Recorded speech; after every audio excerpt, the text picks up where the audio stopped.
மூதாட்டிகளே உஷார், வந்துவிட்டான் முசா திருடன். வைரலாகும் பெண் வீடியோ. தற்போது குழந்தைகளுக்கு பள்ளி விடுமுறை அளித்திருப்பதால் பெற்றோர்கள் எல்லோரும் குழந்தைகளை அழைத்துக் கொண்டு அவரவர் சொந்தக்காரர் வீட்டுக்கு சென்று விடுவது வழக்கம். அதுபோலதான் எப்போதுமே கணவன் மனைவி இருவரும் வேலைக்கு சென்றுவிட்டு வயதான தாய் தந்தையரை வீட்டில் விட்டு செல்வது இருப்பது வழக்கம். அதுபோலதான் இங்கும் ஒரு சம்பவம் அரங்கேறியிருக்கிறது. திருப்பூர் மாவட்டம் பெருமாநல்லூர் தட்டாங்குட்டை அத்திக்காடு பகுதியில் குடும்பத்துடன் குடியிருந்து வருபவர்தான் கண்ணன். இவர் திருப்பூரில் உள்ள டைல்ஸ் கிரானைட் கடையில் வேலை பார்த்து வருகிறார். வழக்கம் போல் வேலை முடிந்து இரவு தாமதமாக வருவது வழக்கம்.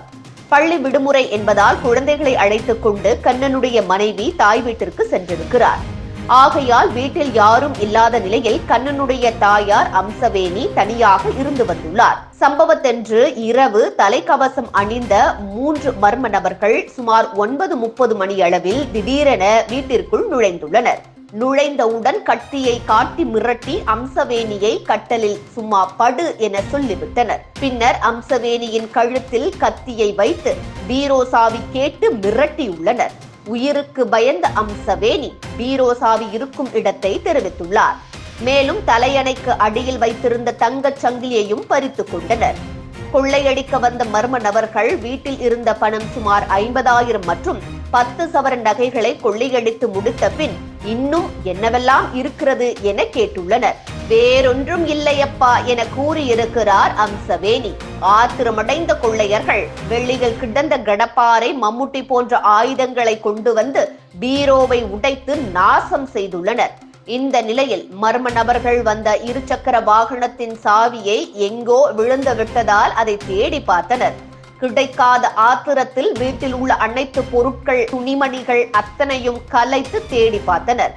இந்த நிலையில் இரவு வேலைக்கு சென்றுவிட்டு வீட்டிற்கு திரும்பி வந்த கண்ணன் வீட்டருகில் யாரோ இருப்பதை போன்று உணர்ந்திருக்கிறார்.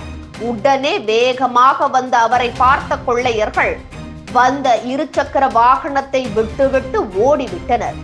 வீடு இருந்த நிலையும் தாய் சொன்ன வார்த்தைகளையும் கேட்டுக்கொண்ட கண்ணன் பெருமாநல்லூர் காவல்துறையினருக்கு தகவல் அளித்தார்.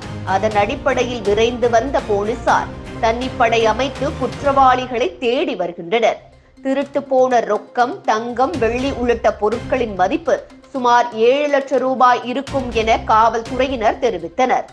மக்கள் நாம் தான் கவனமாக இருக்க வேண்டும். வயதானவர்களை வீட்டில் விட்டு செல்வதால் நாள்தோறும் நோட்டமிடும் சிலர் இது போன்ற செய்கையில் ஈடுபட்டு வருகின்றனர்.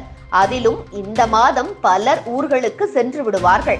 இதை கவனித்துக் கொண்டிருந்து இதுபோன்ற திருட்டு சம்பவங்களில் இந்த கொள்ளையர்கள் ஈடுபட்டு வருகின்றனர். இந்த ஒரு செய்தி மட்டுமில்லை, நாள்தோறும் இதுபோன்ற பல செய்திகள் நாம் பார்த்து கொண்டிருக்கிறோம், கேட்டுக்கொண்டு தான் இருக்கிறோம்.